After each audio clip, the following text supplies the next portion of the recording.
straight. Isn't that a requirement for IT?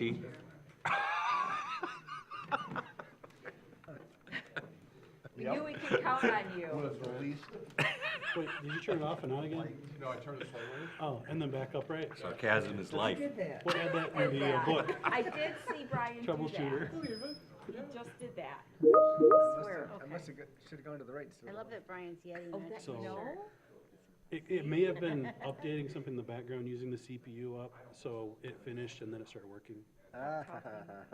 There's a good IT response right there. There we go. I like it. Thanks, Gus. You're the man. Alrighty, we're a little late due to technical difficulties. At 9:01, we'll call a study session to order. Join me for the Pledge of Allegiance, please. Threw me under the bus. Pledge allegiance to the flag of the United States of America and to the republic for which it stands. Indivisible, with liberty and justice for all.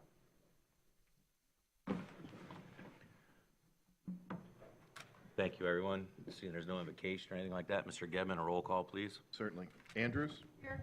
Flynn? Here. Henschel? I'm here. McAllister? Here. Morris? Here. Nelson?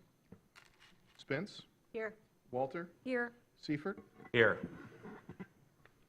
All right, we're going to go on to first public comment. When you're ready, Mr. Gedman. Certainly. Any person shall be permitted to address a meeting of the Board of Commissioners which is required to be open to the public under the provisions of the Michigan Open Meetings Act. Public comment shall be carried out in accordance with the following board rules and procedures. Any person wishing to address the board may state his or her name and township or district, providing specific address is not recommended. Persons may address the board on matters or issues which are relevant and germane to county government as determined by the chair. No person shall be allowed to speak more than once on the same matter, excluding time needed to answer commissioner questions, if any. The chair shall control the amount of time each person shall be allowed to speak, which shall not exceed 3 minutes. The chair may, at his or her discretion, allow an additional opportunity or time to speak if determined germane and necessary to the discussion. Public comment will be solicited during the 2 public comment periods noted in Rule 5.4 Order of Business. However, public comment may be received during the meeting when a specific agenda topic is scheduled for discussion by the board. Prior to the first public comment, the chair will indicate the topics on the agenda for which public comment will be accepted. Members of the public wishing to comment should raise their hand or pass a note to the clerk in order to be recognized and shall not address the board until called upon by the chair. The board shall not comment or respond to a person who is addressing the board. Silence or non-response from the board should not be interpreted as disinterest or disagreement by the board. Please be respectful and refrain from personal or political attacks. Thank you. Anybody like to speak at this time, just feel free. Please go up to the podium.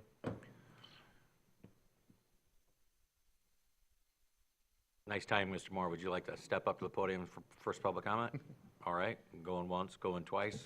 We're going to move right along. Approval of the agenda. Entertain a motion, please. Move to approve as presented. Second. Excellent. We have a motion by Commissioner Henschel and seconded by Commissioner McAllister. Approve the agenda as presented. All those in favor say aye. Aye. All those opposed say nay. Thank you. Moving on to 5A, the reason we're here today. Discussion of the Executive Committee of the Jail Steering Committee. Mr. Earldrum, please. Thank you, Mr. Chairman. First of all, good morning, Commissioners and distinguished guests. First, I'd like to have Matchin Engineering provide an update on our current status with the jail itself. You know that we've had some issues with tenting and some shifting of the facility. They've done some work and have an update for you. So, Mr. Chase, Mr. Como. Sure. Good morning, Commissioners. Pat Machin, Machin Engineering. Just to kind of give you an update, there's been a lot of drilling that had occurred out here in and around the property. We had drilled a series of holes and found good results that are favorable for any future construction here. We have done some preliminary analysis to ensure that what was done, they went deep enough, because that's always an issue, that when you have soil investigations that people don't go deep enough and you end up having to come back. So we don't have that result. We have good results, what we see here. Working on doing some laboratory testing. Laboratory testing is basically just to find out properties of soils. So we're still investigating that. That is yet to be completed and will be followed up here with a completed soils report. Other thing with the jail building itself, we have two different monitoring programs that we have. We have crack gauges that have been installed within the jail. We have 14 gauges that are being installed, being monitored once a week. We're in our second week of active monitoring for that. We also have what we call live monitors. They're actual sensors that are mounted on the building. We actually have one on this building here too, just to see if there's anything that correlates between the two buildings. Those live monitors basically are active, and they report data back to an online process server, and we can see actively at any one point in time what's happening with the building. So we have two different ways and two different methods to analyze and see what's going on with the building. Once that 8-week monitoring period is complete, we'll then summarize all the information, put it together in a report, and provide that report. Any questions? How long will that take? To get a report together? Yep. About 2 to 3 weeks after all the data has been completed, so about another 10 weeks. Thank you. Any more questions? Commissioner Andrews? Yeah, what are you measuring?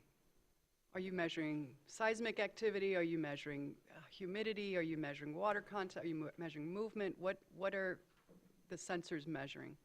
So it's active measuring of the building itself, and there's some cracks that we identified within the building themselves. So it's a fracture in the building materials.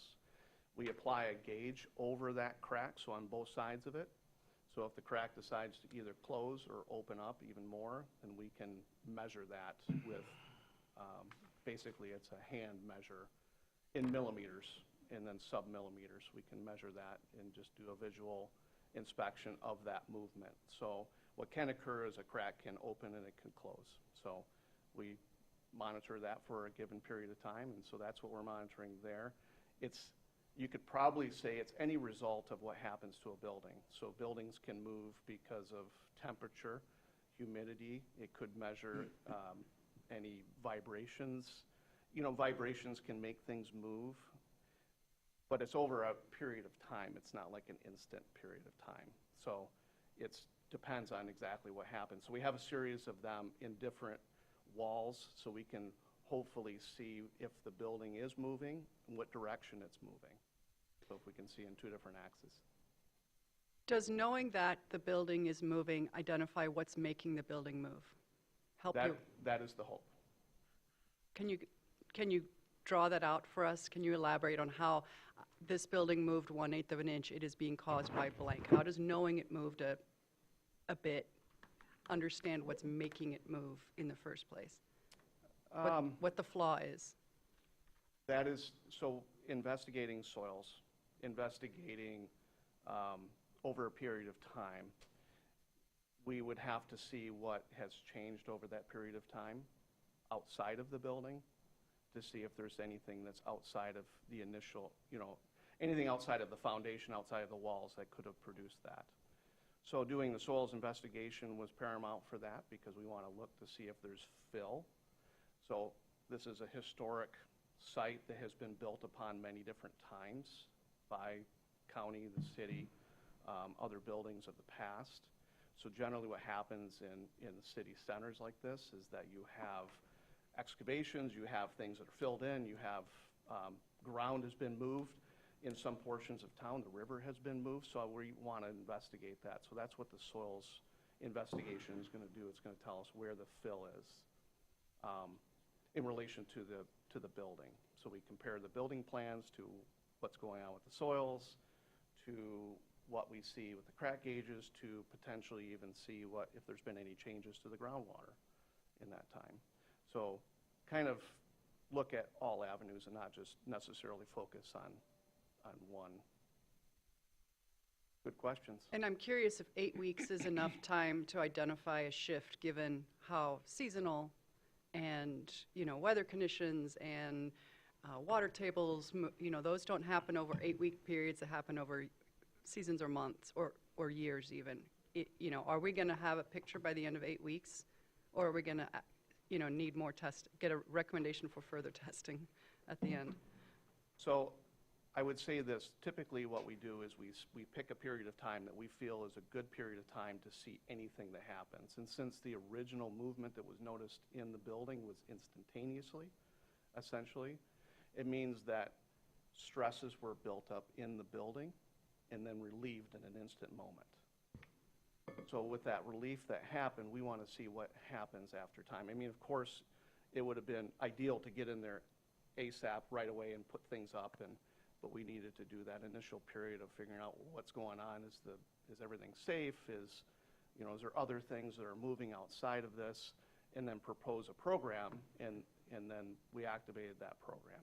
What could happen is that we get to the end of that period and we could say, let's keep going for another 4 weeks, 6 weeks. I mean, the crack gauges are installed, they're screwed into the wall, they're not going anywhere. Worst case scenario is we leave them there and then we monitor over, take monthly readings. I mean, we can decide at that point and then report back. Thank you. So we should hear from you in about 3 months, is what I think we're hearing, a report back from Yeah, the facilities. 2 to 3 months. I mean, we can continue to give other reports. Thank you. Thank you. Any more questions? Is there any immediate Concern? confab? Sorry. All right. You're all right. We're here for you today. Sure, they're reminding me of some additional instant stuff that we had completed right away after when we first were brought in on the 6th of June. And we had some seismic monitors that we installed inside. And those are installed by basically just placing them on the ground and placing heavy objects on them so they don't move. So we did do seismic monitoring using seismographs in there to monitor for vibrations. We had that in there for about a period of a week after the initial. There was no huge telltale or really anything that pointed to an actual event or a series of events. So we did do that, and we pulled those monitors out after that 1 week.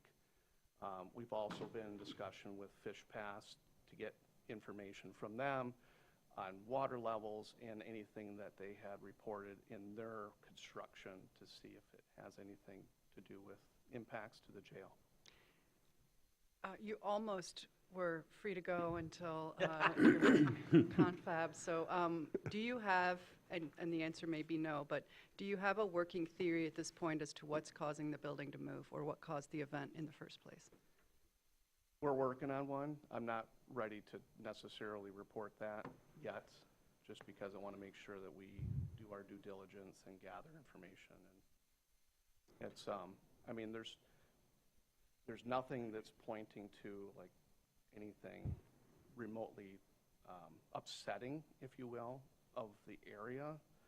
It's more or less, are we doing something a little bit different now that caused something to occur in this instantaneous period? Buildings like the jail, they're built so well.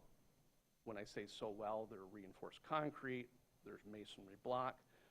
They're meant to stand the test of time, right?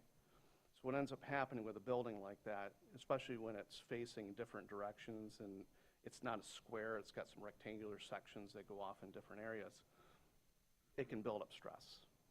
So that stress can then get relieved over an instantaneous period of time. That was what we were noticing in June. We were noticing that if the building's going to move, it's going to crack here. If the building's going to move, it's going to crack here. And we started seeing that. So that's why we ended up just saying, okay, let's get some monitoring here. Let's drill some holes. Let's see what we've got in the ground. Let's put some other different type of monitors in here so that we can look at, is it temperature? Is it groundwater? Is it all of these factors that can affect a building? So especially buildings right here, structures that are built outside of town where the groundwater is down 180 feet, 200 feet, groundwater doesn't affect a structure. But when you have a structure that's sitting at or in or just above groundwater and that groundwater fluctuates, it can have an effect on the building's ability to sit in that spot. So it can move it up and down. So it sounds like you have ruled out that there was some instantaneous event and it was likely more latent conditions over time. Is that a fair summary? Yes. Is Andy Dufresne in his cell? I don't know that. Okay. Is there any immediate concern that we need to be aware of? No, we don't see any immediate concern at this time. Last call for questions before we move on? So Thank you. just as an update, we did reach out to MMRMA when this event happened, noticed them of the event.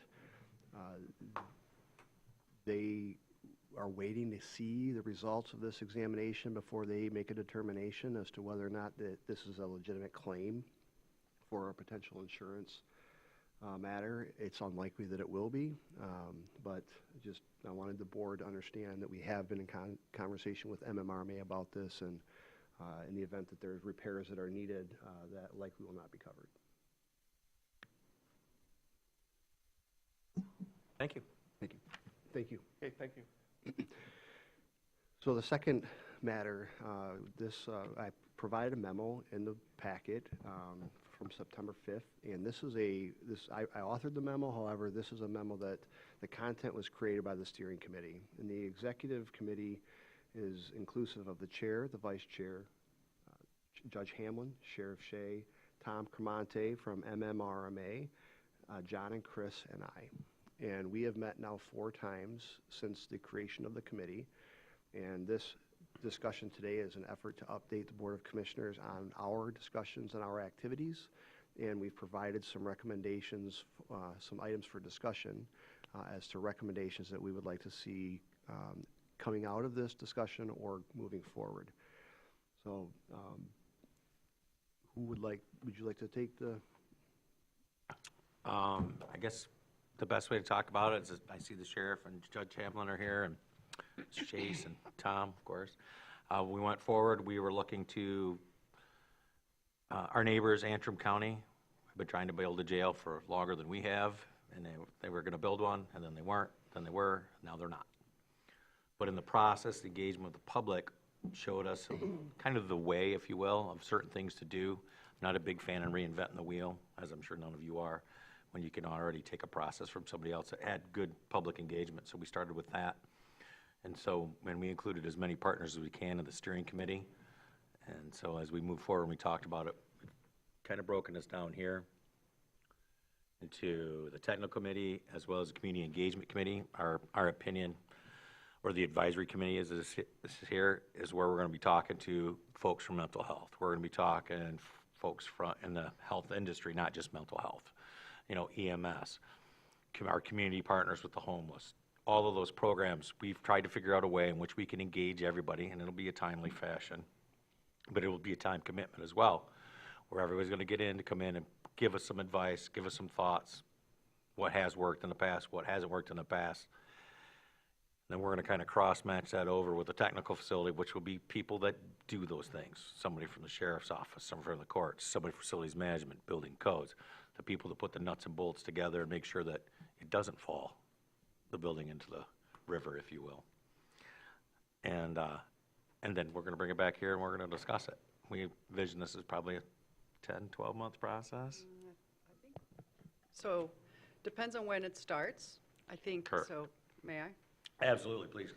So we'll start with the advisory committee. The concept there is that we would seat a board that would meet on a regular basis with a facilitator. That's item 3. So this is number 1 and 3 are related. Well-represented committee members, they would have work with the facilitator to develop a series of meeting agendas. So maybe 6 to 8 to 10 meetings over the course of the first half of 2026. We think that realistically that's the soonest we could get a facilitator, get the committee appointed, seat it, get some sort of organizational structure, develop a calendar. It may be as regular as every 2 weeks. These meetings would invite community organizations to come and participate and give public input, give presentations, so that that committee, with the help of the facilitator, can take all the input in and develop a set of recommendations, some considerations, input, guidance, concerns, perspective that can guide the development of this structure. So the idea is you know, there may be a meeting on, one of the agenda items could be, for example, on criminal, not guilty by reason of insanity, the systems that are needed to, you know, ensure that we are treating people the way the best practices are, and what the considerations are, and what the limitations are.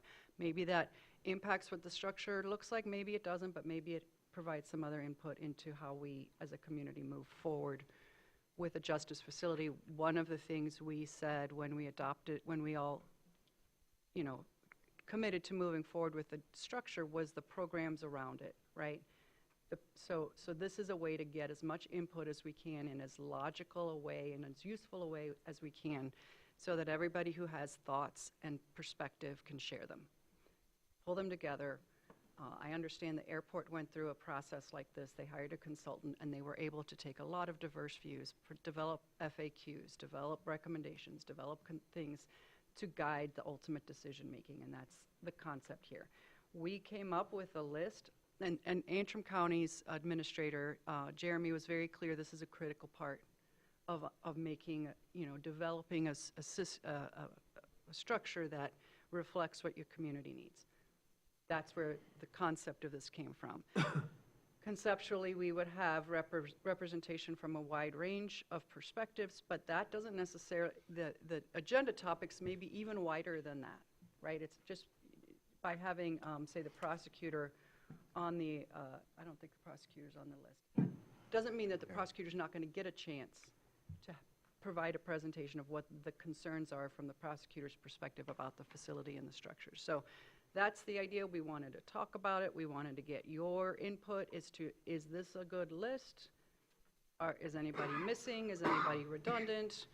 You know, do individuals have interest in participating in this? We think it could be something like a 2-hour meeting, something like every other week for something like 6 months. I don't know if that's realistic, but in order to take that much input, and maybe that, you know, to be determined, but that's the sort of concept there. And I welcome anyone to elaborate, contradict. Nope, I will certainly like to elaborate. If you remember, we had a conversation about the Planning of New Institutions program offered through the National Institute of Corrections. We were assigned a consultant through that. The sheriff requested assistance through Pony. We were assigned somebody through Pony, but because of funding issues, they were no longer able to provide that assistance to us. I reached out to Tom Cremonte from MMRMA. I'm not sure if you've been formally introduced to Tom or not in the past, but Tom is MMRMA's resident jail expert. He's been involved in a lot of jail projects and is currently representing Grand Traverse County in an MMRMA capacity. But he can help us with certain things that Pony would have done. Pony helps with the needs assessment. They help with the public input process. So Tom is here on behalf of MMRMA, helping us to a degree with the needs assessment, and the consultant that we would like to hire would work with the JFAC to move the public information process along from start to finish, and ultimately provide this body a report of what the public input session has come up with. We don't have, there's really, the only thing, and when I spoke to Beth Milligan from the Ticker the other day, the only thing this board has done is said, we're going to build a jail.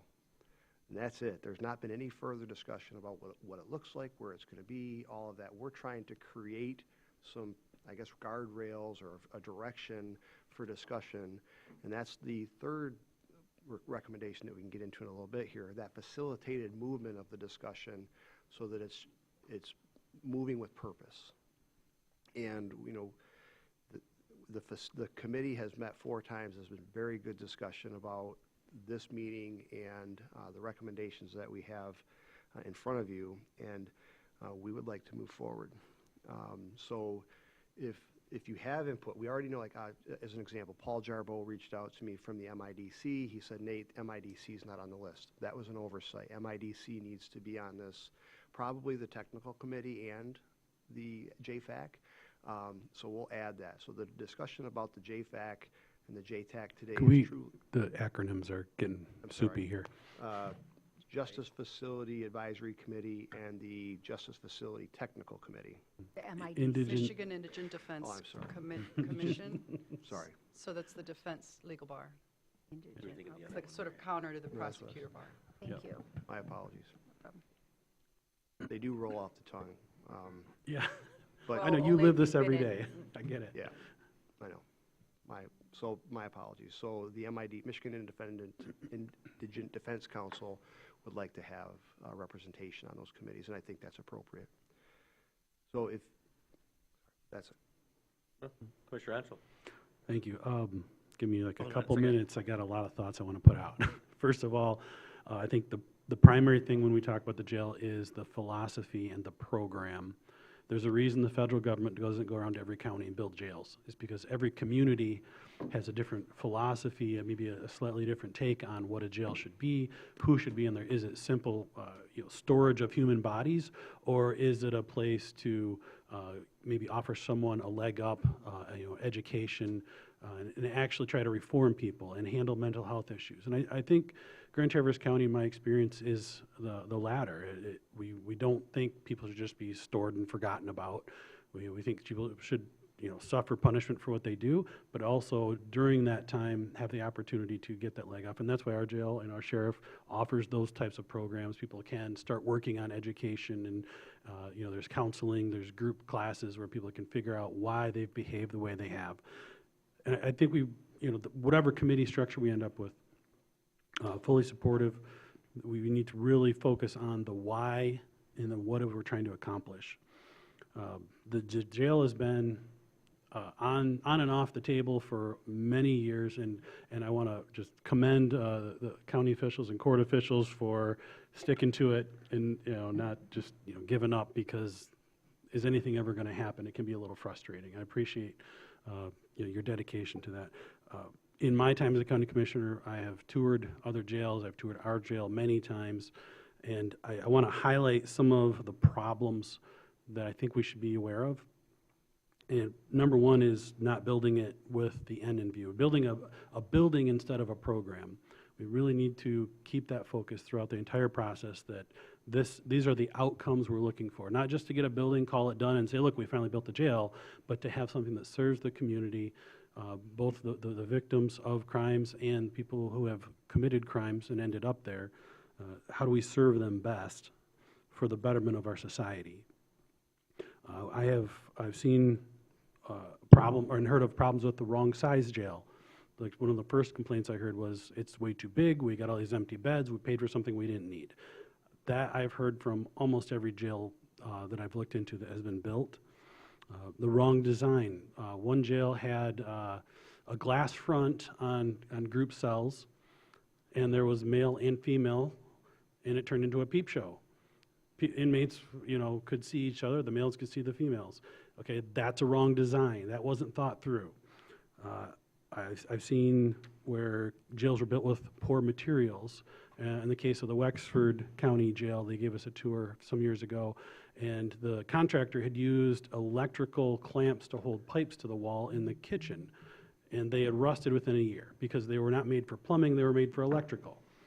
So using the right materials is important. These are all the little minutia things, and this was a reputable contractor. Is it the right time frame? Is it going to, once a contractor and a design is built, are they going to stick to the milestones set up within that contract? Those are concerns. Is it the right price? Are we getting the best deal, but without cutting quality? Those are things we need to watch. The finance of it. What is the interest rate on the bonds, or how are we going to pay for it? Is it going to be a public vote where we're going to up our taxes for the county so that we can make the payments on it, or are we going to pay for it out of general fund dollars and in perpetuity for the next 30 plus years or however long it takes, because jails are very expensive. As far as the input and feedback, it is important to talk to the public about their feelings about it, but it's also important to inform them, because none of us have built a jail before, and the members of the public giving an opinion have not built a jail before. So I think it's important to offer information so that the public can digest it, and especially those that are stakeholders, those that work with the jail, and then give us your feedback on the information, not just, what do you think with a tabula rasa, blank slate, you have no idea what you're doing, what's your opinion, but here's what we're finding, what is your opinion on that?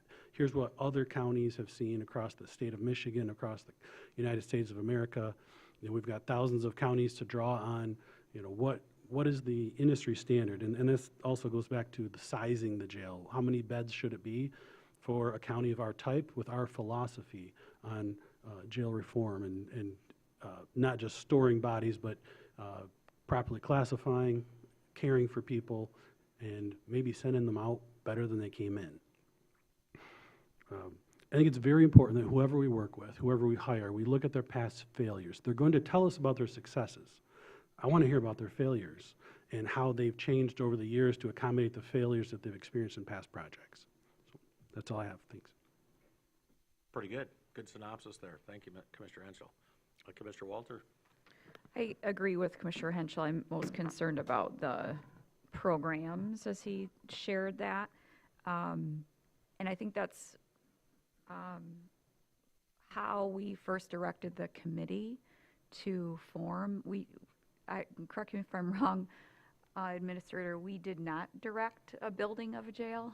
We never said that we were totally committed. We wanted to start the process and start understanding our justice ecosystem needs a little bit better. And a jail was hopefully an outcome of that, but we never had a specific vote saying, yes, this committee is moving forward with building a new jail for us. That wasn't in the motion, and so my concern here is that, yes, a jail is, the building is necessary, but what's more important is the perspective on it and bringing in the voices and how it fits in with the overall justice ecosystem. And we were told that this, the executive committee would get going, and they've done a great job. But then the next step was going to be bringing in, which I think is probably this Justice Facility Advisory Committee. And that makes sense to me. My question is about the Justice Facility Technical Committee. Seems to me that would come down the road after the advisory committee came out with a recommendation with the facilitator, not meeting in like a parallel path at the same time. But I'm not really understanding that from the memo, how they intersect and what the timing is on that. Because I would think that the actual advisory committee would be the ones to help then direct what the building might look like to meet the needs of the programs. So Well, can you speak to that a little bit? Sure. To Commissioner Henschel's point, the people that are involved in the systems, whether they're mental health providers or customer base that we are serving through justice programming, what have you, aren't builders. And so as we talk about we have needs, we've heard since you and I have been on this board that we need a juvenile justice facility. And there are physical, foundational, legal needs of how that is built for that to happen. And attached to that is also funding. So it's great when we have an advisory committee and whatever they're going to offer, it's like those may be awesome ideas, but without the technical expertise to say this is how you build that, as opposed to, as Commissioner Henschel's point, poor materials, poor design. We're not just building a building. We're building a solution, for lack of a better word, I grant, and that's a very high grasp there, lofty ideal, for our community, not only to serve all of our citizens. And so, hey, it'd be great if we could do all these things. That's cool, but you know what? I can't, just to put it into perspective, I wish I had George Jetson's car that was his briefcase that turns into his car and he goes wherever that's a great idea, but I don't know how to build that. And so, ideas are great, but sometimes the ideas are just unrealistic, and there's going to be an overlap. They're not going to start exactly the same, but as we move forward, we have those ideas. We're like, well, you could build this, you can't build that. You could build this for $200 million. We don't have $200 million. So there's going to have to be, if we're just talking about what people's ideas are without actually talking to people who can actually build things and associated costs, then we're just talking, we're not building. And it's a colossal waste of taxpayers' dollars to do that, as we could hear the construction in the background. Yeah, I didn't really have my questions answered, but Sorry, what was exact?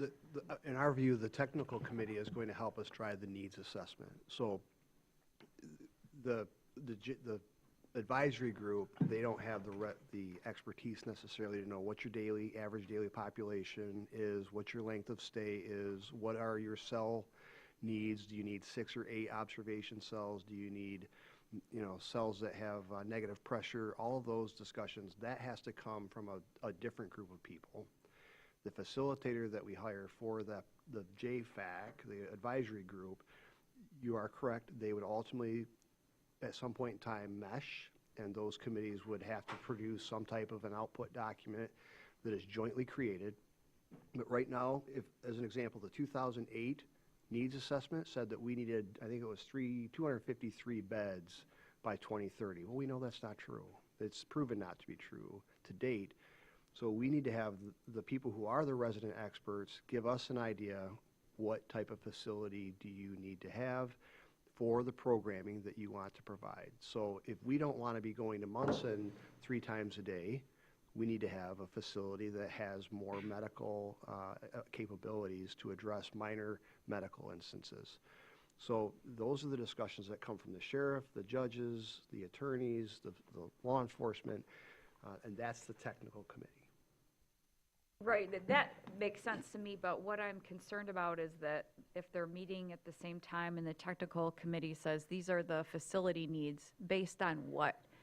I'm hopeful that the Justice Facility Advisory Committee, JFAC, will be the ones to say, these are the programs, and now, work with, after they've come up with what, how, what it'll look like, what the programs are, that then the advisor or these don't exactly roll off the tongue like you shared, but I'll get there. The technical committee? The technical committee would then take the input from the advisory committee to create the facility, not at the same time.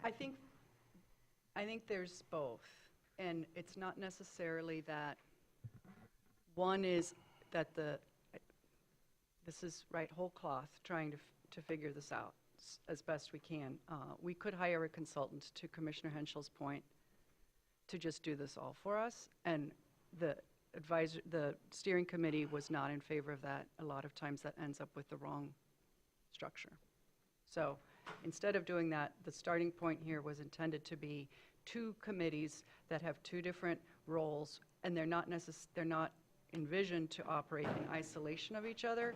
The technical committee will be doing things in the interim, not necessarily at the same cadence as the advisory committee, like what is the average daily population over time, over gender, based on, seasonality, what are the needs?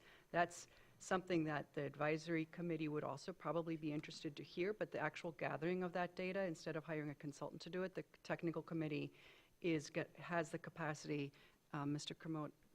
Cremonti is here and could speak to that perspective, but the concept there is to pull in some of that more technical consideration. The fire department, how many ports of entrance do you need? How much, that's going to guide where does it go and how big is it and what does it look like and whatever the other components of it. We don't think we think it would bog the advisory committee down, and it would not be the best use of the skill set of the advisory committee, which is probably what I might say a little softer in terms of it's not like counting up beds as so much as looking at the needs.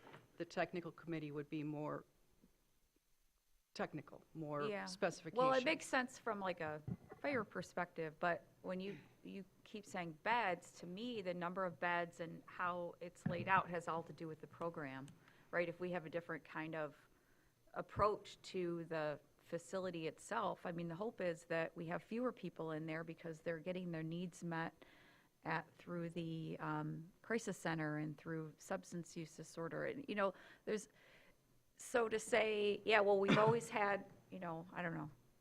They said we needed 300. Well, based on what we've been doing, we need 150. Well, to me, the idea of the advisory committee is that they're going to help say, if we have this program we need 125 beds if all of these other things go well, instead of the technical committee saying, well, the way we've been doing things and the way the population is growing, we need 180.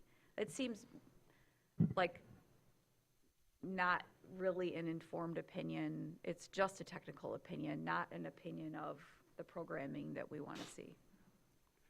So how do they And I'm going to intersect? welcome any input from smarter people, but my understanding is that you know you're going to need some amount of space.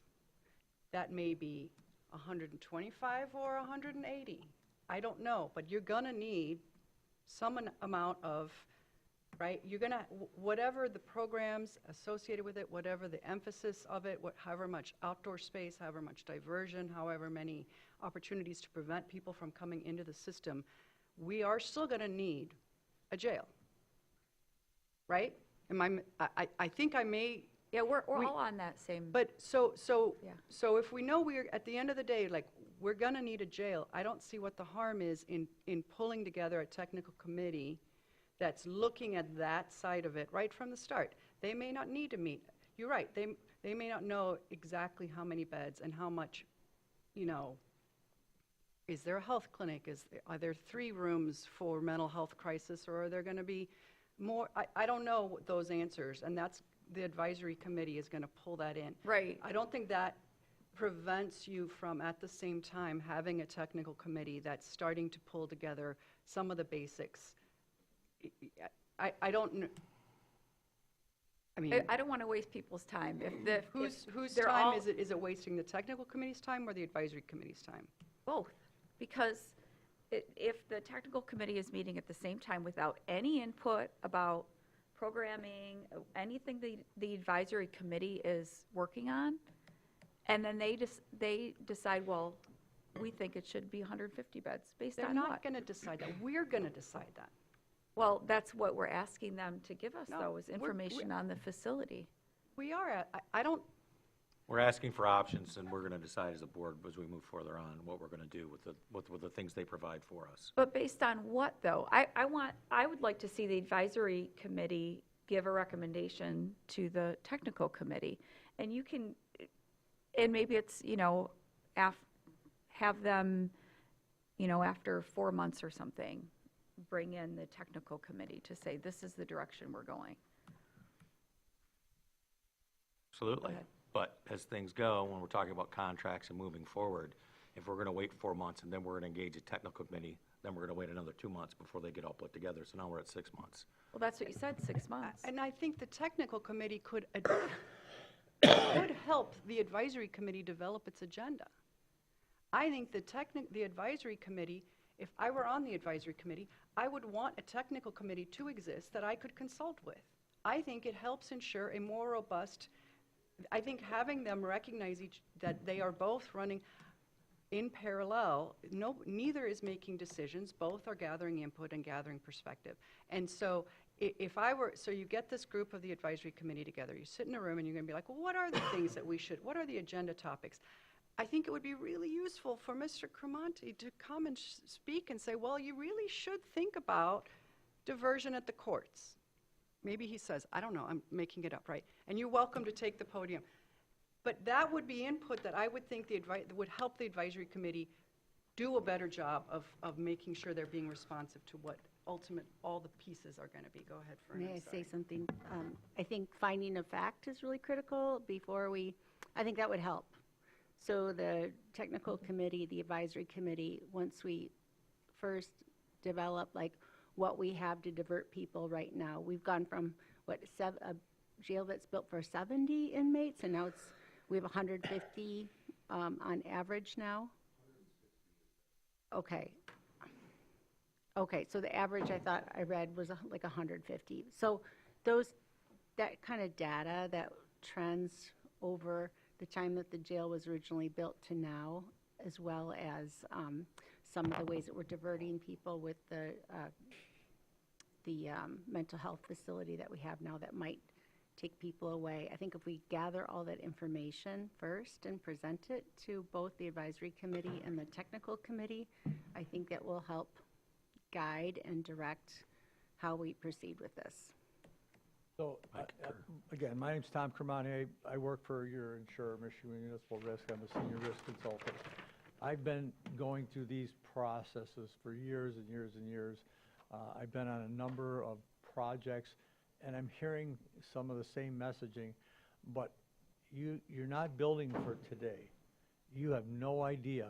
You're just guessing what the future is going to look like.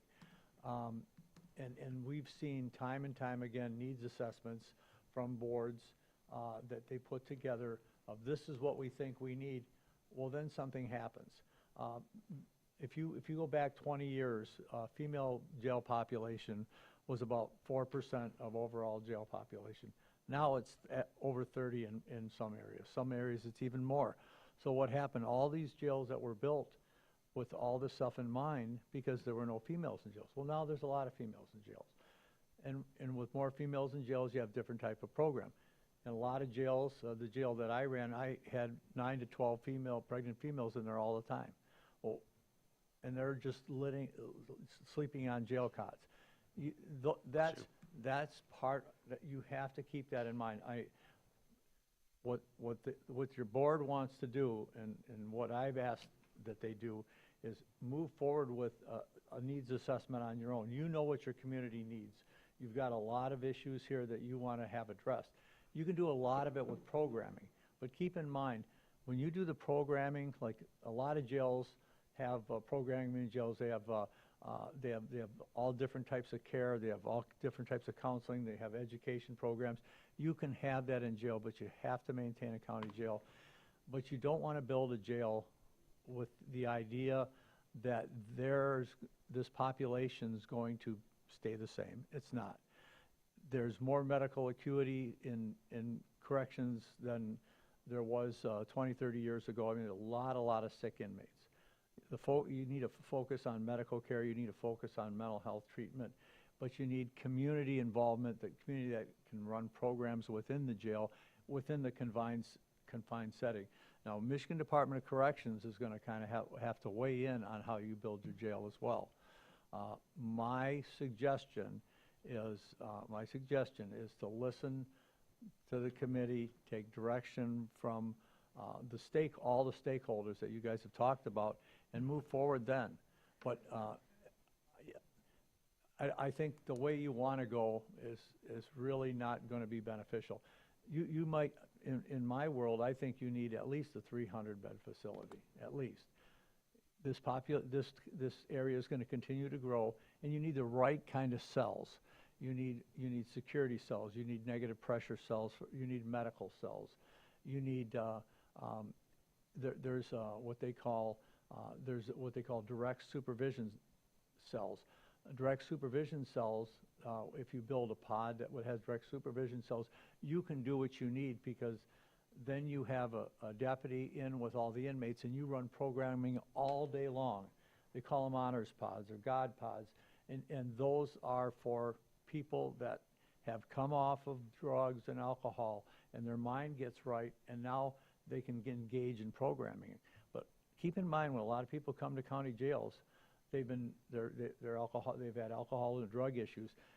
They don't get better overnight. It takes weeks and months for them to get better. When they get better in a confined setting, and obviously under medical supervision and treatment, then you can start really administering the programs. One of the jails the jail that I ran, we had a substance abuse program, and to get into the program, they're for opiate addiction. To get into the program, you had to be clean 30 days, and then you had to qualify for the program, because if you don't put the right people in the program fails. So it's a lot more complex than what you think it is, but you got to build the right facility, and obviously you're required, if you build a facility, you got to get approval from MDOC. They have space and size considerations, so you got to adhere to state law as well. Is there any questions? Any questions while I'm up here? All right, once, twice, 3 times. Thank you so much for your input. I appreciate it. Sorry. Here, let me whack it. What's that? I said, here, let me whack my microphone. So, I think we just need to get started. I think you gotta have a ground base, and you gotta have, some forward thinking, and where does the vision come from? I agree a lot with Rob, and I'm gonna agree with everybody up here, because everybody's gonna have great ideas. I do think, as you get your committees and as you gather the information for the people that actually know what's going on, which isn't us, it's them, we will probably land on a pretty good spot. I was just wondering if, is there not a facility out there that's already running up and going, that's a model to go after, to say, this is how it should be done or could be done, and be a leader in our area to help our community on that part, you know? And I think if we can take one that's already going, I've talked to a few people. I want to say Rob was telling me somebody down in, is it Warren? I don't remember where the new Macomb? facility is. So where it is?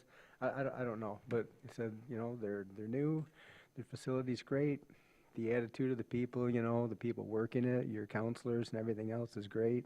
The staff is doing great, which I think the staff has as much or more to do with it than the actual facility, as far as being successful at what we're trying to do, you know.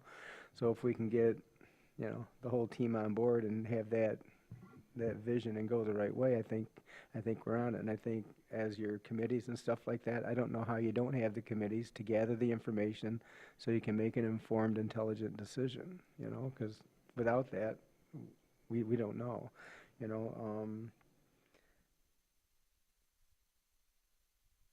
The other thing was our needs today, like, I can't remember his last name, are different than what our needs are going to be in 5 years or 10 years or 20 years. Who has that information, so we can say we don't build something that's already outdated by the time it gets structured, you know? I don't know what that is, but I don't know where you get the information either. So I didn't mean to take up a bunch of time. I just wanted to. Commissioner McAllister, to your question there, I have been some recent jail openings that Tom has been involved with. So Tom, would you want to speak about Branch County, Ingham County? There are counties that have recently finished construction of new jails, and as you noted, Macomb County is currently building. I think that their building is 800-bed facility, and it's $150 million jail. That's under construction currently, and Mr. Chase and I went and met with Executive Hackle to talk about his jail. But Tom, could you give us just the most recent jails? What Mr. Hackle's building is probably, we don't know, we'll see how it works. It's basically going to be a mental health jail. They've got a 9-story jail right now. I believe it's a 9-story jail, and they've taken the first few floors and they're renovating and adding on to it. Again, it costs hundreds of millions of dollars to do it. It's very, very expensive. There's some of the jails, the jail that I would recommend, a community that's very similar to yours, is the Washtenaw County Jail. And one of the, I would suggest maybe you go, there's a lot, so obviously the jail I worked at was just north of that, and I worked real closely with them. There's a lot, and they built a big new addition of their jail for programming and everything like that. It's imperfect. So when they built it, they took 5 years to build it. By the time they were done, it was already, well, we can't use half of what we put into it because we built it for X and now it's Y. So that's kind of the dilemma you face. But to get back to your concerns, programming. Washtenaw does a lot of programming that Macomb is going to be doing. They do a lot of mental health programming. They have a lot of clinicians that come in and out of there. They allow a lot of professional visitors to come in and run programs, and that's all beneficial. And I actually support that. But here's a consideration, and a realistic consideration. I suggest maybe you talk to Sheriff Shea or Jimmy Argyle from the Sheriff's Department. The more programming you do, the higher the legacy cost. And legacy costs, obviously they don't go away. Obviously, if you bond something out, you're going to be paying on the bond, but the legacy costs continue. And that's a dilemma that most of the counties that we see that try this, and they say, okay, well, we're going to do this, but well, I'll give you the best example. Isabella County, they had 25-member road patrol. They just built a brand new jail. The only police officers now they have in the county is the sheriff and undersheriff. They laid off all 25 deputies because now they have to staff the jail. That's a consequence. That's a consequence of doing these kind of things. And I'm not saying building a new jail is going to affect you. Every community is different. Every community is different. But keep that in mind. When you build these things and you want to run programs and you have to staff more because you got to monitor, you have to monitor inmates. Doesn't matter what level they're at. Inmates have to be monitored. There's a lot of movement of personnel within a facility all the time, and it has to be staffed accordingly. You can't short staff jail stuff because emergent trends happen and things come up, and it's legacy costs, and that's a consideration I think you need to take up with the sheriff at some point in time. So Anything? I just want to respond to a couple of things that have been said. Commissioner Henschel asked about the cost. There's no question what we build and how we pay for it, both in the capital investment up front and the long-term operational costs. The operating and maintenance costs are big considerations. We want to get there. We can't get there until we got to start somewhere, and that's what we want to do today. We want to start, because otherwise we're going to be in the same position we've been in for 20 years, which is spinning our tails, right? And on April 2nd, this board unanimously passed a resolution titled Resolution to Proceed with the Construction of a New Jail. That's what we said we were doing. We unanimously agreed to construct a new jail. We didn't want to do it in isolation of all the things that impact it. And that's what we're trying to do, is create a process where we do both things simultaneously. And the Michigan Department of Corrections has a big role to play in what this structure looks like. We want their input at every step of the way. We do not want an advisory committee to meet for 6 months and tell us all their hopes and dreams, to have MDOC, Michigan Department of Corrections, tell us that's awesome, can't do it, right? We gotta have that simultaneous technical and aspirational happening at the same time, and that's the concept here. These are 2 small steps. These are to get us off first base, and I don't use sports analogies well, so that's probably the wrong one, but we gotta move. Oh, that's it. And we gotta do both together without taking too big of a bite, without committing to something we don't know what we're committing to, without getting too deep before we start talking about the funding. But we need, so this is where we're at. We've got two committees. One needs a facilitator because it's going to be unwieldy without a facilitator. It's a lot of people, a lot of schedules, a lot of pieces moving. That's the concept there. It's short term, but it keeps us moving.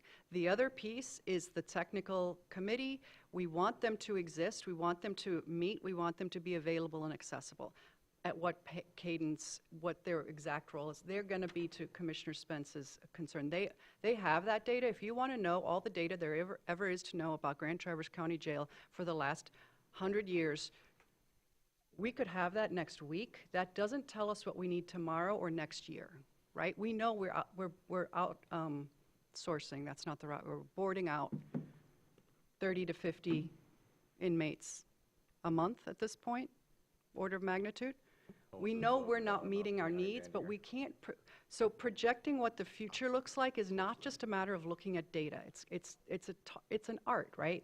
It's an art that's going to take a lot of input about what we want, what other communities have experienced. So we need to. So gathering the data helps get there, but we're going to still need the advice of really smart people who work in this field to help us figure out what the future looks like, not just what the past looked like. So that's the concept with the technical committee, and then the fourth piece, which we've barely talked about, is a facilitator or a professional services to help us figure out where does this go, what else goes there, how does this affect other things, the domino effect on the rest of the facility. So those are the 4 steps. I'm sorry, we've got.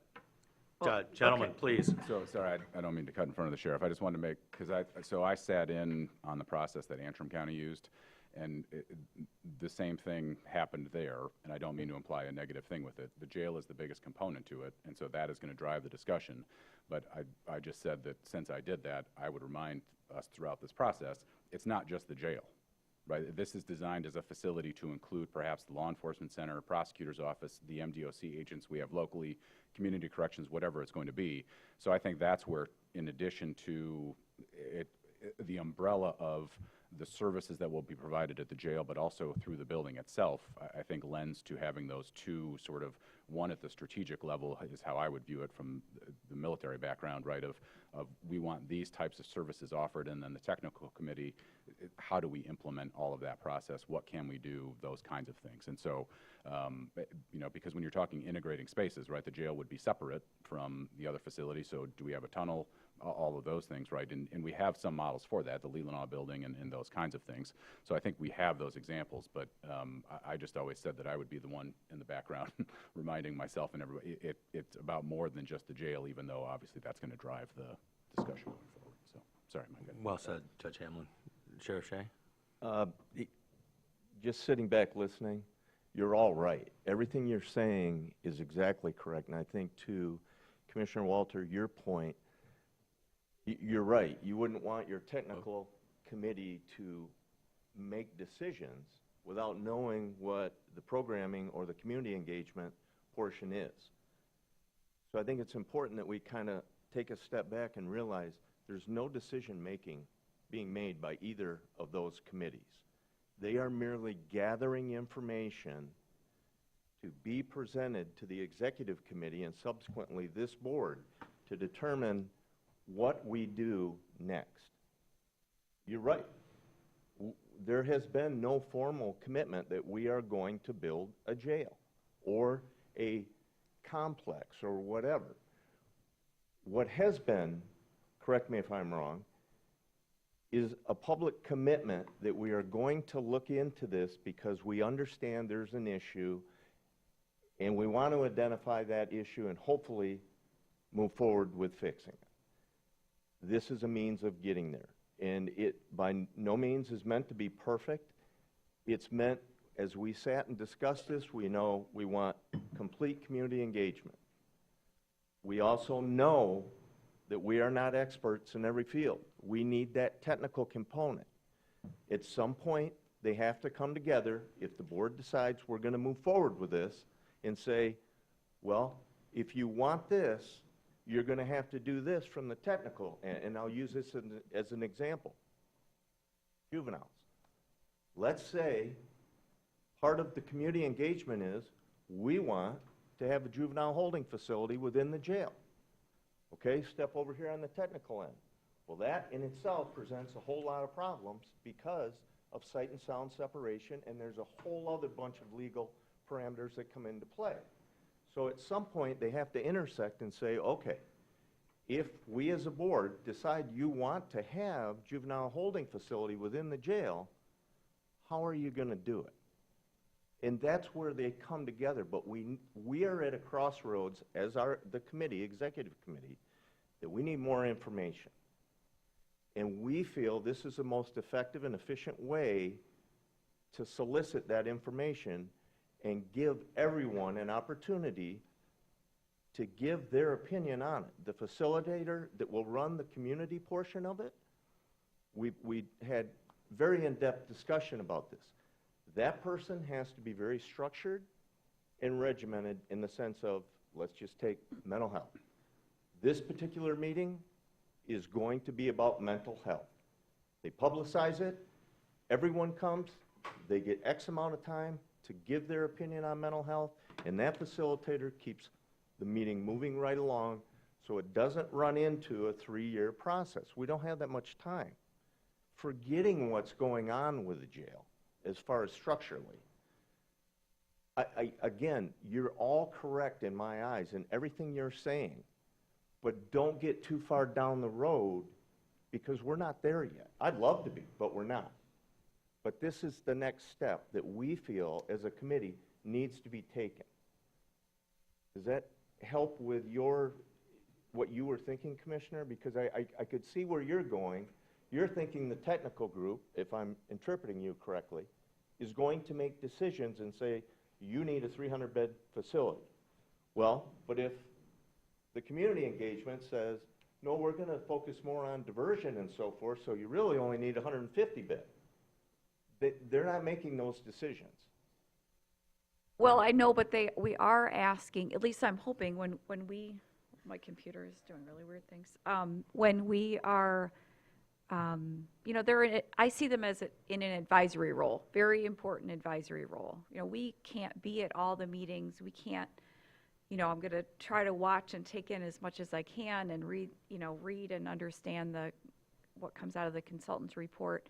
But I do see them as advisors because they're experts in their areas, right? And we're going to lean on them and all of you, because you know way more about your individual areas than we do.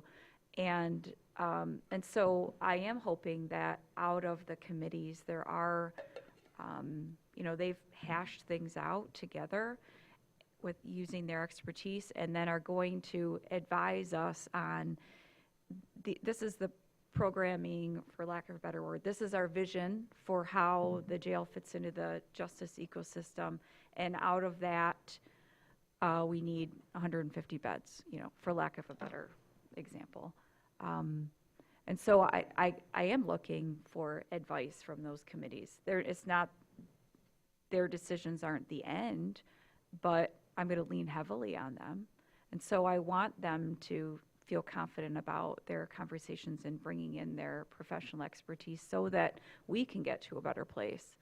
I don't want to have all the same conversations that they had, because none of us know anything about this, really. I mean, some of you know more. You've been in the meetings and have done a great job. But so I guess I'd look to you all to say, is there a liaison? Is there synergy? What's the synergy like between the committees? So we understand, for that example is a good one, right? We want to do this with juveniles, and then the technical committee doesn't have that input for months. And you know what I mean? Like what does that look like between the committees if we don't have it paced so that the advisory committee gives their recommendations to the technical committee? What does that look like? What do you envision that? The facilitator, the second bullet under 3 says the selected facilitator will work closely with the executive committee, the JFAC, the community advisory committee, the technical committee, the JFTC, and our board and the public. So the concept of the facilitator is to be the puller in of all the information, so that to use the points just made, the input is brought forward cohesively and coordinatingly is the concept. So we're just going to lean heavily into what the consultant can do to create synergy between the committees? Correct. And I think you're going to have some of the same people. For example, the courts are going, Judge Hamlin may he personally or may have someone in his office sitting on the advisory committee, so that there's a natural keeping of information flowing between the various organizations. I assume Mr. Argyle will be present for all of the committee meetings, both from the public perspective and or someone in his department, and the technical committee, as well as making sure Sheriff Shea, when he's at the executive committee meetings, is getting that significant input as well as the details. So yes, I think we're too small of a community for any of these to end up in isolation. I think there's going to be so much overlap of the people involved in the entities and the facilitator's job will be to make sure that for example, the minutes or the agendas are shared, are collaborated. And to go on that, some of the executive committee and the involvement that we've had together, that's going to be by design. We don't want one group over here doing this and then totally not what this group's over here doing. And to Sheriff Shea's point, very eloquent, by the way, Sheriff, is that they're going to come to us. We're gonna hire somebody. We're gonna hire a couple people. We're gonna look for technical expertise. And to Commissioner Hensel's point, we're looking for the failures and the successes. We're gonna look towards the future. And Judge Hamlin, true to his word, to remind everybody, this is not necessarily just about a jail, but that's what everybody wants to talk about. So as we look forward, we would sit in here, and I'm only gonna talk about the few of us that have only been here a couple of years, but as Commissioner Hensel's point, we've been talking about buildings for years. So we've heard where every building that we have that's on this campus needs a couple $1 million each to keep maintaining going. Well, the last time I counted, and Director Chase will certainly correct me because I'm gonna overstate this. We're talking 6, 7, 8 million, $10 million a year to keep our buildings maintained the way we would like to have them maintained. So I'm getting a nod, $10 million a year, 5 years, that's $50 million. That goes a long way. And granted, that's very anecdotal.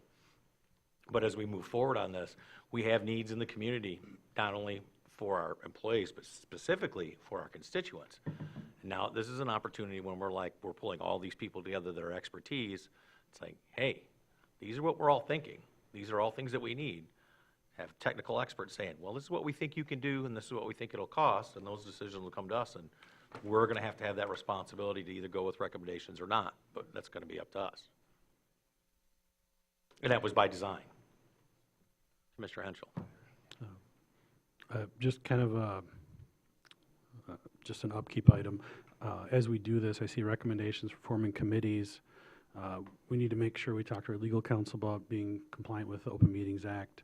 If this is a committee of the board, a quorum may not discuss or deliberate outside of an open meeting. You've got to post it, you got to have minutes, you got to hold an open meeting. If we are recommending that administration creates committees for these tasks, it's a different story. So I just want to make sure that's clear that we, if this board is voting to make committees, they must be open meetings.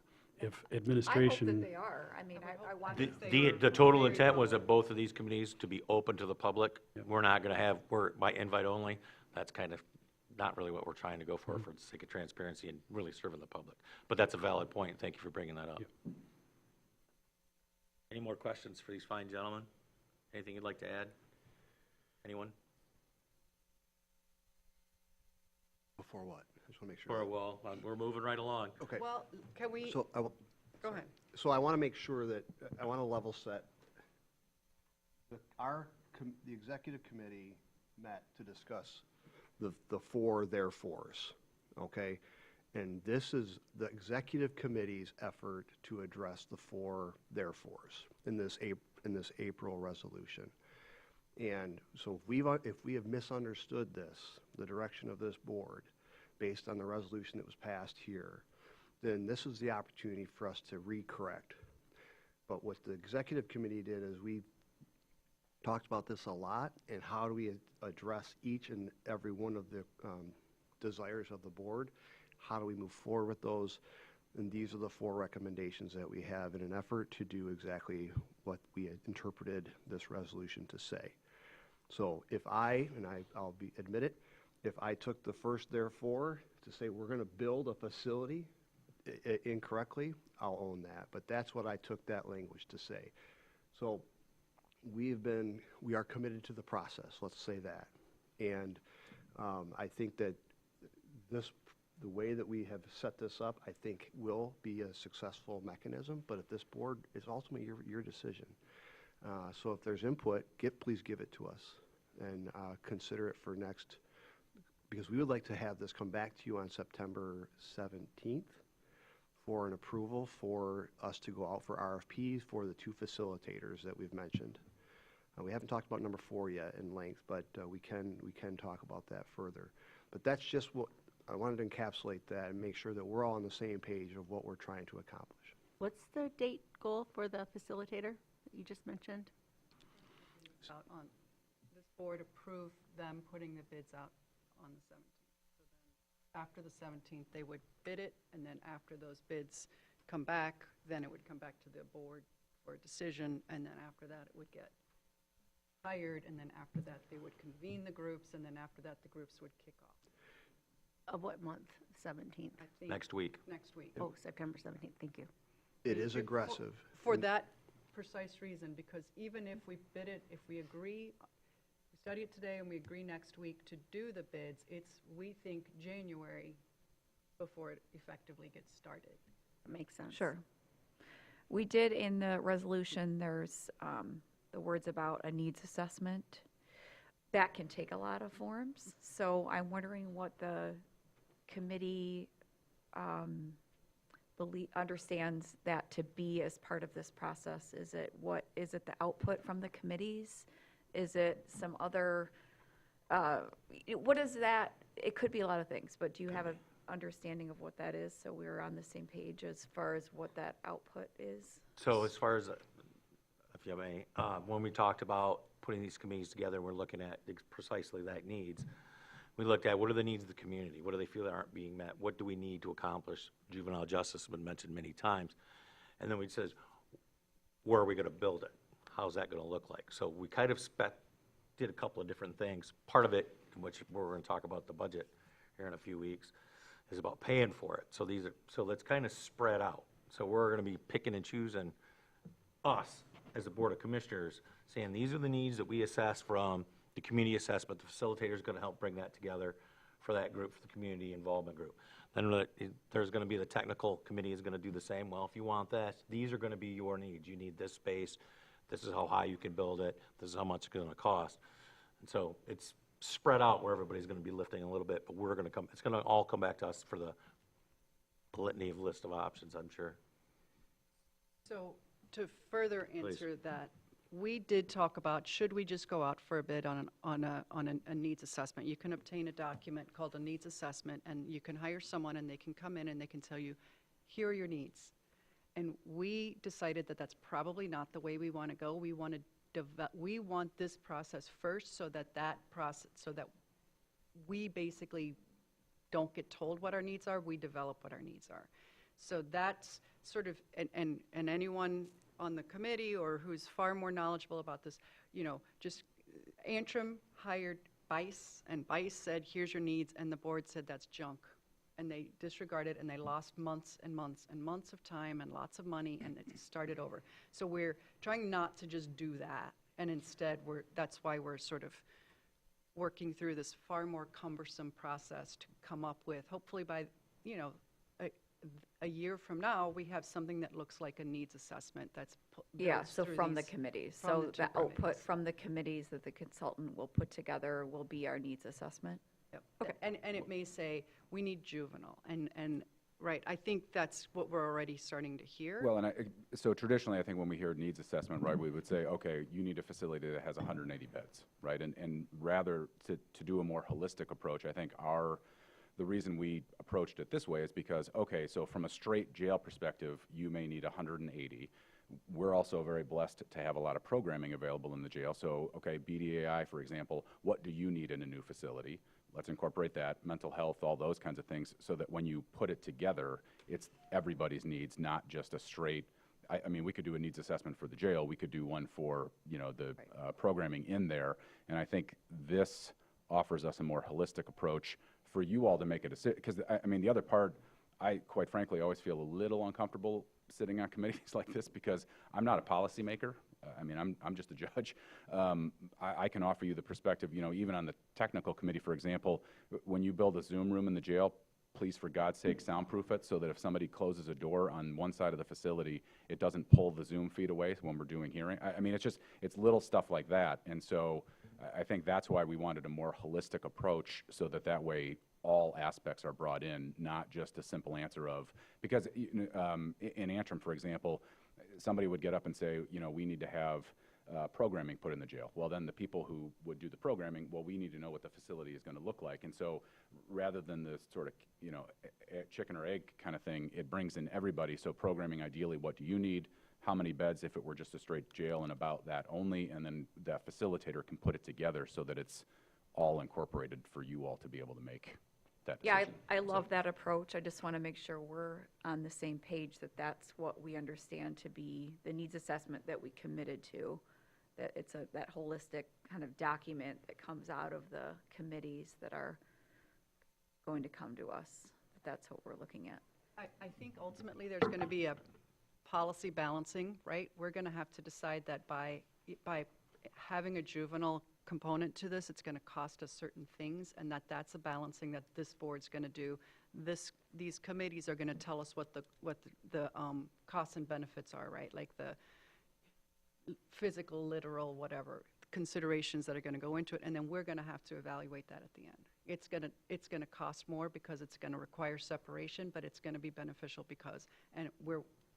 so that's our policy decision, but we need to make it with informed perspective.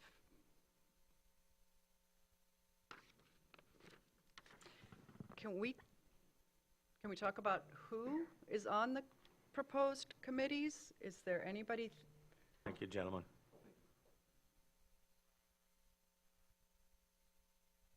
We, Mr. Aldridge said MIDC, a representative from the Defense Bar, would like to participate on the JFAC, and I think that's, makes good sense. Technical committee as well. Just for little things like they're going to be meeting with clients at the jail, and so I think, because to me, the technical committee also has two components, right? Can you build it and what would it look like, but also those little nuance things. And so I think there would be a lot of overlap. It's just the level of thinking, strategic versus the day-to-day, so to speak. So I agree. I think the concept here is that this is going to be a commitment. There will be people who are on the JFAC who may not make every meeting. And that's just the reality. We're not going to be able to make it so that every single person makes it, you know what I mean? That would be an impossible feat. Yeah. And it's not meant to be that rigid, I think. The bullet community groups, what are we? Yeah, who are And, they? you know, it could be that there are people from the community who come, when they hear about this, say, well, I would like to apply. And I mean, we could leave it open-ended like that.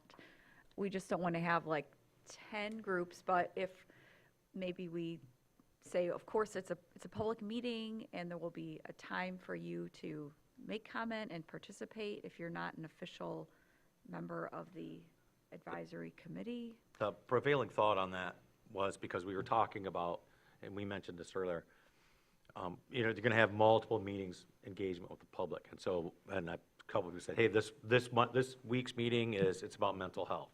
And so the idea was that the facilitator was going to help set some of that up, and exactly that.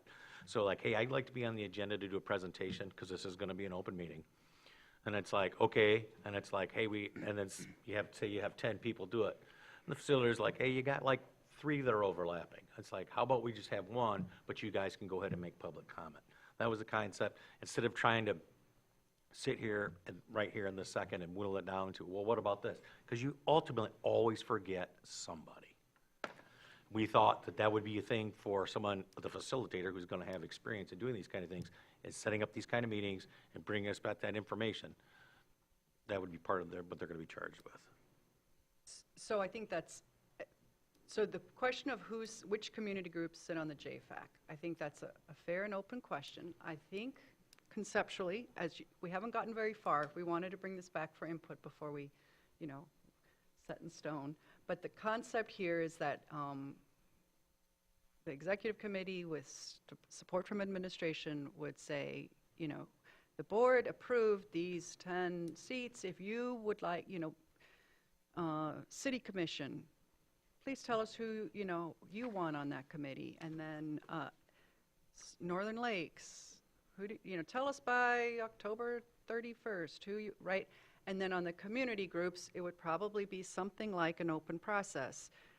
Public announcement, community groups, if you have a, you know, if your organization has some involvement in this as a partner in this process and wants to have a seat on this, please let us know. That will go through administration to the executive committee back to this board for an ultimate recommendation. So that's the concept. It's squishy. Fluid. It's Yeah. fluid. That's a better. Yeah, and as an example, we were looking at BDAI, NAMI, Keys to Freedom, ATS, those type of community groups that could provide really good expertise and substance and context for the committee so that we can understand those programming needs. What is the need out there for these type of services? And so those are the types of community groups that we were looking for. But that is not to say that, say there's 2 community group reps on the JFAC. That doesn't mean every other community group doesn't attend every other meeting if they want to, because they're open meetings. It is not exclusive, it is inclusive, conceptually. That's the concept. I mean, I don't mean conceptually as opposed to not the opposite of We got you. Not a word rodeo. I think that's good. You know, share it with them to apply, and we can figure it out at that point. The ladder of participation, it's a thing. And Life After Incarceration, they're another community group that kind of comes to mind. I think that's the name of their organization. Or during and after. But thanks for expanding on community groups, because I wasn't quite sure what that consisted of. Well, ultimately, like we said, it's fluid because there's ultimately somebody you're going to forget, and we don't want to do that. This is a team sport, and it's a big team.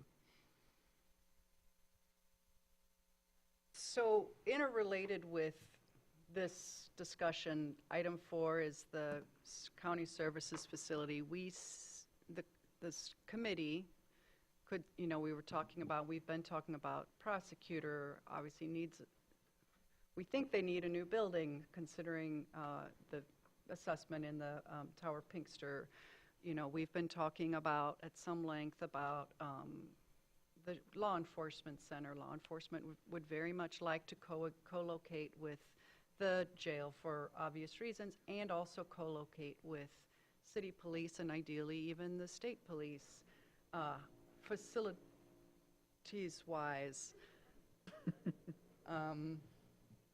you know, there's a sort of related question, right? There's a related process and discussion that we have nibbled around about, but we haven't as a board come together to talk about.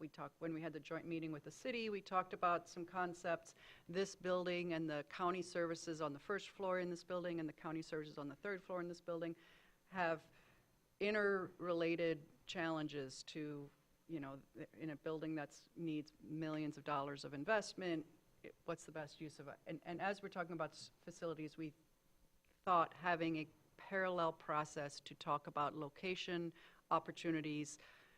I think Commissioner Walter at one point said, you know, if you had a giant fuzzy board with little squares for all the things, what are all the options? Where do they all go together? What coexists best together? And that's what the 4th item is. Can we get a professional in to help us so that we are not making that decision at the end of the process, but in parallel with, you know. Yeah, I think that's great. We've been dancing around that for a while, and I think we need to move forward with that, too. Can I go back to the membership real quick? Please, sorry. No, it's fine. The only other thing I saw with the technical committee, and this comes out of my concern about synergy and connection, is it would be nice to have a member of the board who's serving on both, who can help to bring things up, other than just the facilitator. There's nobody from the county commission, so I think at least one. There was supposed to be. My Okay, well, apologies. great. Well, then we can add it. I would like to see somebody who's on both, who's a member of the board. Yep, I think that's an oversight. Not that that would be providing technical, but more like a liaison type of a Just role. like, hey, we talked about this, let's make sure that, you know, that kind of thing. And could report back to us from the technical, not that any of us have that technical experience, but could share back relevant input to the rest of the board as we go along too, outside of the facilitator. 100%. I think it's a great idea. Commissioner Walter, did you say you thought that should be the same commissioner? Or should Well, I think, yeah, somebody who's on, because we don't have numbers here. I'm assuming we'll have 2 people anyway on the advisory committee, and at least one of them should be on the technical. I think. I don't know. I agree.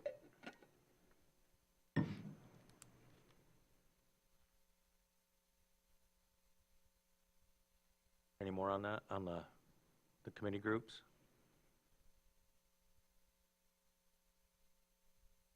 All right, so let's go back to number 4. You got any more conversation about that? I just want to add that part of this discussion should be looking at, for example, the Commission on Aging, their renting space. Their lease has an endpoint. We're in negotiations, as you know, with Ford Insurance Agency to execute a lease at Ida Tompkins. That will have an endpoint. So really, I would ask the Board of Commissioners to consider maybe a little broader scope than the governmental center, and what are the appropriate departments to be co-located in a facility? How does that look like? Where do you go?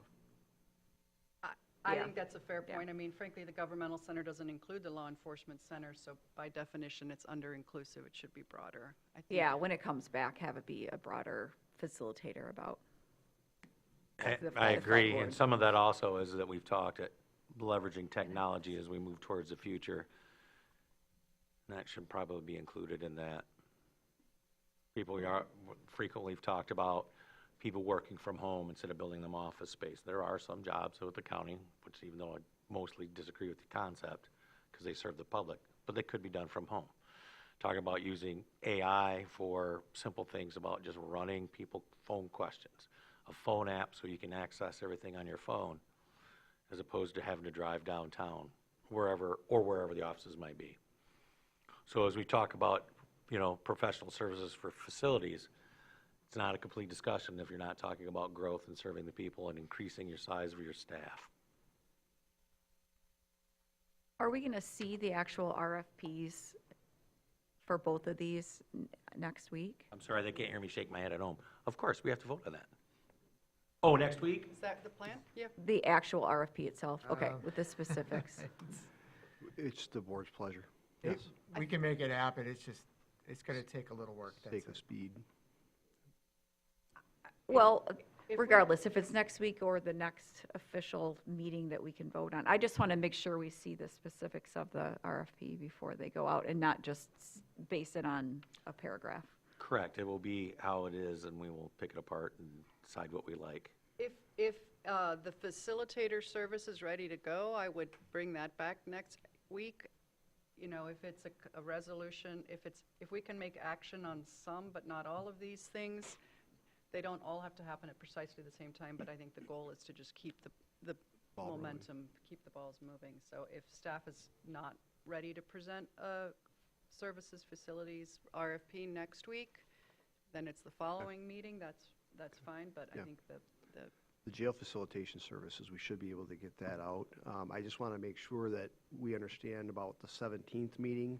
We're trying to keep that consent items only, so it would be a review of the proposal over the few days that you have to review it. If we pull it, we've agreed conceptually at least to move that to October 1st meeting. We are Because we have the- interviewing for Yeah. health director, that'll be a 3-hour cruise. Right.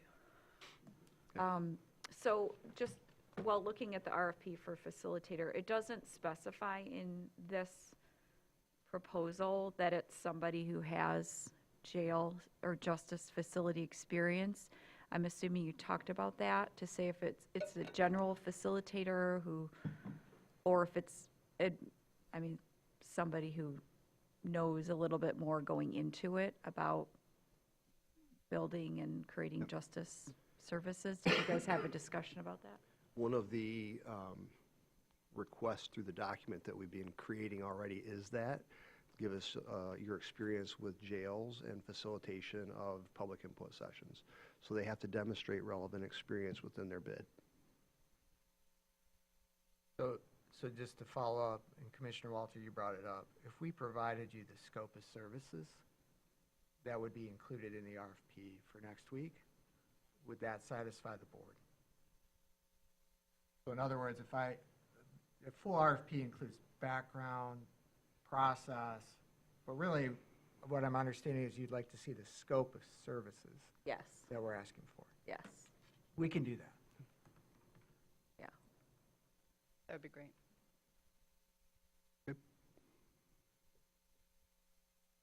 I know it's asking for that's like a unicorn, very specialty person who probably doesn't live in Traverse City, right? We're bringing somebody in. Probably. And it's probably going to be a lot more expensive. I do think it's a lot further down the road, though, if we have somebody who's, has gone through this before and, to Henschel's point, has failed or succeeded and can share insights from that with us. I'd like to see that anyway. That's what I, Commissioner Spence. Yeah, did you tour Macomb County's correction facility that's under construction? We did not, because it is literally under construction. It was, it's on adjacent property to their existing jail. And, but we met with Executive Hackle, his staff, about how they are going about the process of building their jail. And it was very impressive. And to Mr. Cremonte's point, a lot of the executives' direction for that jail is making, so when an offender comes into the jail, they are going to diagnose that offender of any substance abuse, any mental health disorders that they may have, assess their situation with housing. They are going to start to treat that individual upon incarceration. So if you need mental health medication, they're going to have that prescribed almost immediately. And the purpose of that is that by the time that offender goes to the Michigan Department of Corrections, they have already been seen and treated for the period of time that they are within the local lockup, within the local jail.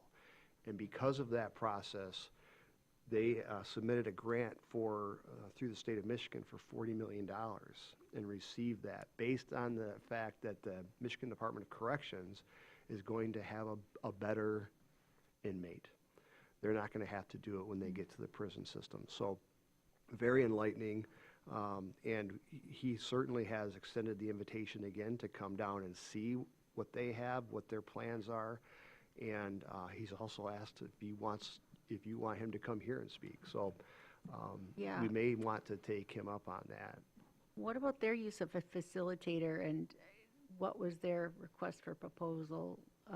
What did that look like? And same with Washtenaw, because Washtenaw, Mr. Cremonte, you suggested that Washtenaw County's correctional facility would be similar to ours as far as a needs assessment. I wonder if their facilitators would be interested in helping us out. We will certainly get to that point through the process. Macomb County did a whole public information campaign. They called it "It's Not Just a Jail" campaign, and it was extensive. But yes, we can certainly, Mr. Cremonte has already given me a name or two of potential facilitators that have done this in the past. So, other county administrators that have built jails, things like that. So, but we certainly would hope to get some of those experts to submit proposals. I also looked up your, Mr. Cremonte, your managing risk and renovating or constructing new jail facilities from February 2024. And I'm going to read that over in more detail because I think it gives a good overview of the process. Thank you. You got to come to the mic, Tom. Microphone. Get people watching at home. I will leave my business cards. What I've done in the past, because I've been to a lot of these meetings in preparation for construction and building and approval. I left business cards, and I can talk to you individually and answer questions and walk you through step by step. Because a lot of this, if you've not been involved in this, it's kind of overwhelming. There's a lot of questions that aren't going to get asked today that I can ask individually. I'd be open to talk to anybody. That's kind of what my responsibility is at MMRMA. So if you feel the need, you want to give me a call and have you walk through the processes and the good, the bad, the uglies, and what works, what maybe doesn't work. And I can maybe give you a direction on people to talk to that that have maybe a different view than maybe what I have, but maybe would address some of the other questions that you may have. I'd be glad to do it. So. Thank you. And so if there's any information from Macomb or Washtenaw that we can use for comparables and kind of get a better grip around this that might not be available through just a Google search, if you want to share those with us, that would be great. What's that?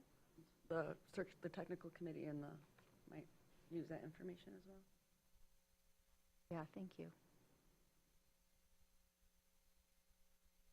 Mr. Henschel mentioned it earlier, but we did visit Wexford County Jail, and that was very valuable for commissioners to see the little nuances with a jail, if the door's facing in or if the door's facing out, little things like that have a significant impact on the operations of a jail. And because the board went and visited, they saw that firsthand, and they were able to compare that jail with our jail and see the advantages and disadvantages with different mechanical aspects of the jail. So, like running the chase system through behind the cells so the inmates can't plug the toilets and completely stop operations.